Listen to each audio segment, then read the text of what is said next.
Ayan, nandito po kami sa Tasik Tremilay. Yeah, ganda.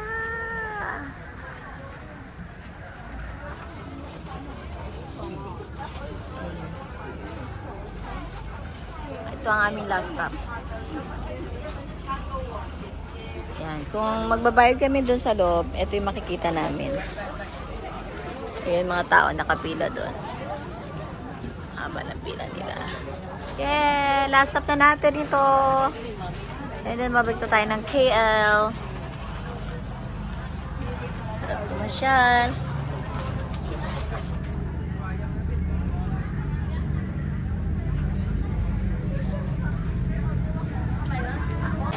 Ito na po, papasok kami. It's 12 ringgit ang entrance para sa Miners Tunnel.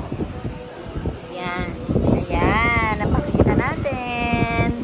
So, kami magpinsan ay papasok na sa loob. Ticket checkpoint na tayo. Where's the check?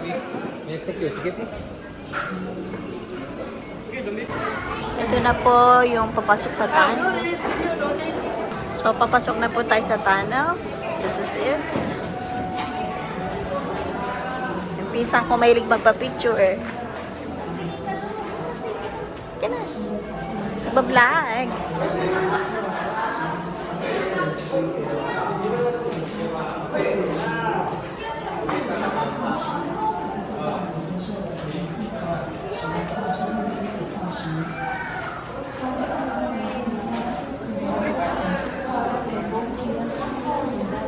Yan, gala-gala tayo.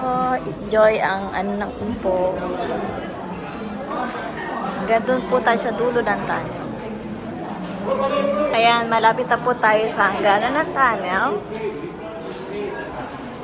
Ayan na po, makikita na natin kung ano yung tsura niya. So, ito na yung papunta sa lake po.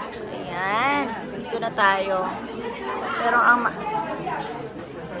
Yan, pa mag-boat is 20 ringgit daw per person. Insan, 20 ringgit for the boating. 20 ringgit isa for the boating. We will take you around, you know. Gusto ko mag-boat. Yan, ito po. Nandito na po kami sa lake. Mirror Lake.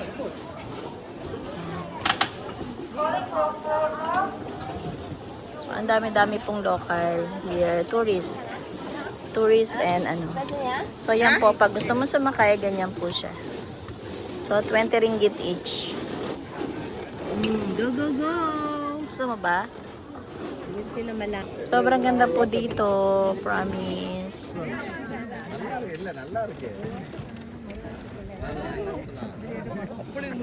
Ganda po. Yeah! 20 ringgit. Para makaikot ka doon.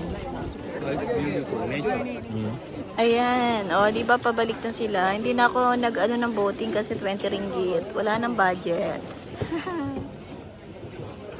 Tara! Ganda. O, ito po yung tuk-tuk niya. Ang ganda. Kaso hindi na ako bibili. Palabas na po kami uli. Tapos na kami. Ayan. So, hindi na, nag-decide kami ng pisa ko na wag nang sumakay kasi nga 20 ringgit. We buy souvenir outside, ah? The first entrance or this one? This one expensive. Yeah. Kita doon.